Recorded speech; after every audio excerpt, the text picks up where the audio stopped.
Lojze Slak je zdaj že po narodeli pesmi Čebelar nekoč pel. Čebelice, čebelice, saj moje ste prijateljice, pozabi vas nikdar, ta stari čebelar. S temi besedami se vsekakor lahko poistoveti Toni Zupančič, čebelar iz Rateč. Obiskali smo ga na njegovem domu, kjer tudi čebelari.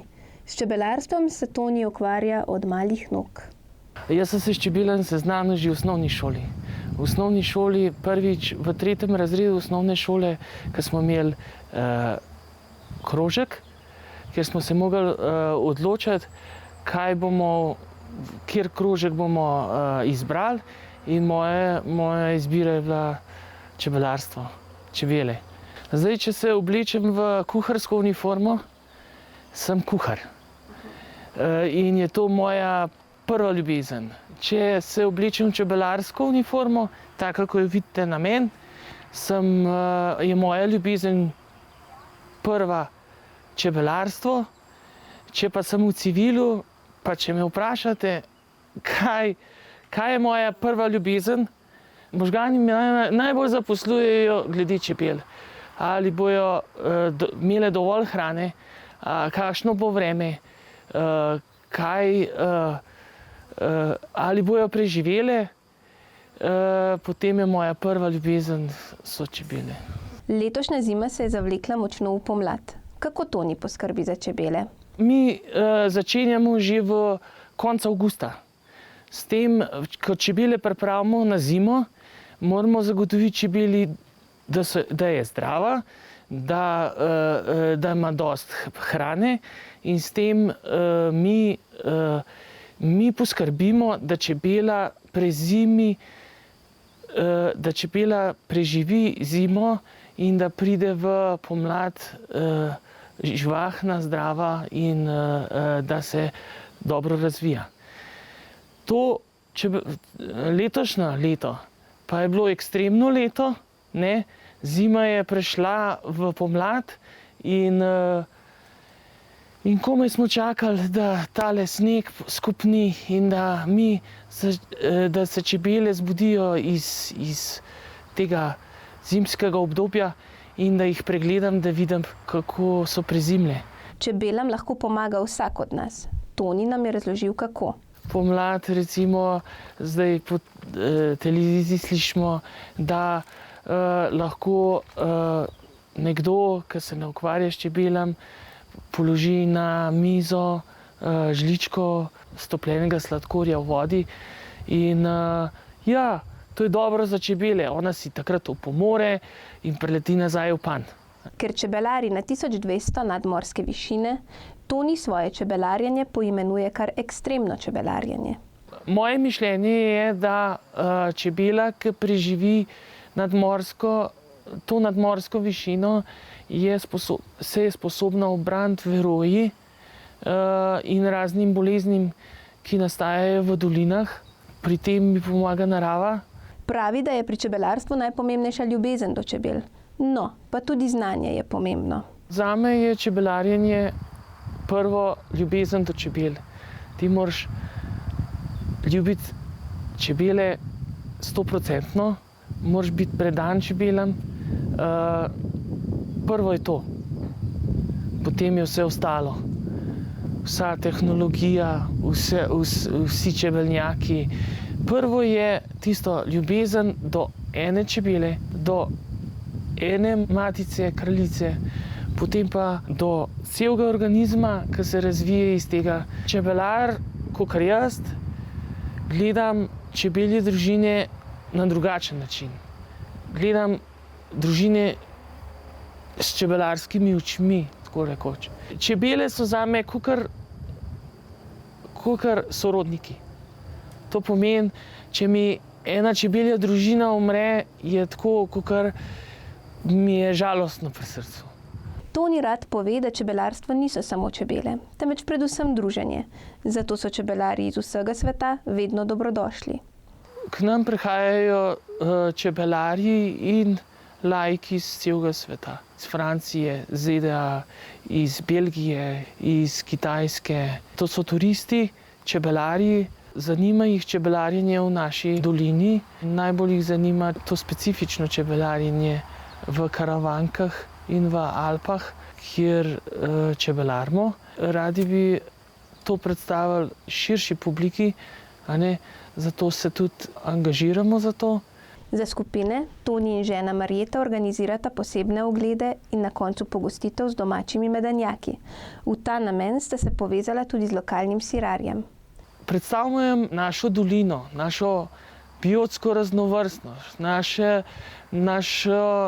čebelarjenje, naš kvaliteten med, našo rateško strt. Predstavljamo, okušamo medove, ki jih naše čebele prinesejo v panje. Poskušamo jim predstaviti čebelarjenje, apiterapevtski čebelnjak. Poskušamo jim predstaviti, kako je zdravo uživati čebelje produkte, vdihavati aerosole spanja. Poskušamo jim predstaviti vso to našo lepoto, ki nas obdaja. V sodelovanju z Alenko Peternelj, umetnico iz Zgornje Savske doline, Toni ohranja slovensko tradicijo poslikavanja panjskih končnic. Slovenija je domovina avtohtone kranjske čebele. Podobno kot kozolci so tudi čebelnjaki slovenska posebnost. In to je eden od čebelnjakov v Ratečah. Okrašujejo ga panjske končnice. Slovenci smo znani po tem, da okrašujemo panje s panjskimi končnicami. Te panjske končnice opisujejo dogajanje Rateč v preteklosti. Na vsako vprašanje o čebelah Toni pozna odgovor. Eno takih vprašanj je prav gotovo o poslikavi panjskih končnic. Včasih so risali na panjske končnice z namenom, ker so panji vozili na pašo in ker je na tej paši bilo veliko panjev različnih čebelarjev, je bil to nekakšen podpis čebelarja, da je vedel, kjer panj je njegov. In s tem so se ognili različnim nesporazumem med čebelarji.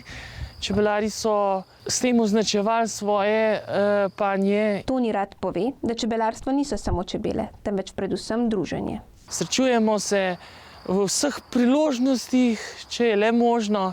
Takrat pade debata 100% o čebelah in takrat vsak pove svoj problem, svoje videnje na čebelarstvo in takrat se ustvarjajo polemike in debate tečejo strokovno ali nestrokovno. Slovenija je bila pobudnica, da se 20. maj razglasi za Svetovni dan čebel. Glavni namen tega predloga je ozaveščanje ljudi o pomenu čebel in ostalih opraševalcev za naš obstoj. Toni se tega zaveda, zato za mlajše rodove redno pripravlja predavanja, povabi pa jih tudi na ogled čebelnjakov.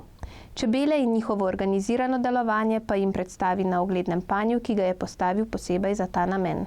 Ko smo začeli čebelariti, smo obljubili rateškim otrokom, da postavim ta ogledni panj, da bojo videli, kako čebelja družina živi v panju. V tem panju vidimo, nasplošno vidimo čebele, en organizem, ki dela svoje delo. Najbolj zanimivo je, da vidimo kranjsko sivko, Apis mellifero carnico, našo avtohtono čebelo.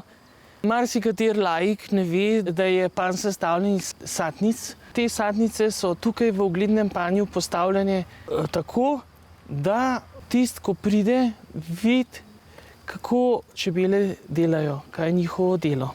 V teh klasičnih ažje panjih so satnice postavljene vzporedno. Vzporedno so postavljeni bolj naravno in zato čebele lažje prezimijo zimo. Poleg medenih produktov, ki so nadvse zdravi, imajo zdravilne učinke tudi čebelji piki. To naj bi bil razlog, da čebelarji živijo dlje. Znanstveniki so dokazali, da je čebelji pik zdravilen. Dokazali so, da tisti, ki se ukvarja s čebelarstvom, čebelar doživi visoko starost, prav zaradi čebeljih produktov, čebeljega meda, cvetnega prahu, propolisa. To blagodejno deluje na človeški organizem. Človeško telo iz hrane dobi premalo dopolnil in čebela prinese v panj dopolnila, ki so naravna za človeški organizem. Vrst in načinov čebelarjenja je toliko, kot je čebelarjev. Čebelarjenje v Zgornjesavski dolini se precej razlikuje od čebelarjenja v vzhodni Sloveniji. Glavna paša v Ratečah in v okolici je gozdna paša. Ponavadi je gozdni mes sestavljen iz smreke, listavcev in drevesnih struktur. Imamo pa tudi travniški med. Ta travniški med naše čebelice pobirajo po travniku, ki se sestoji iz regradovih cvetlic, različnih travniške kadulje, do različnih drugih cvetlic, kar je detla in ostale.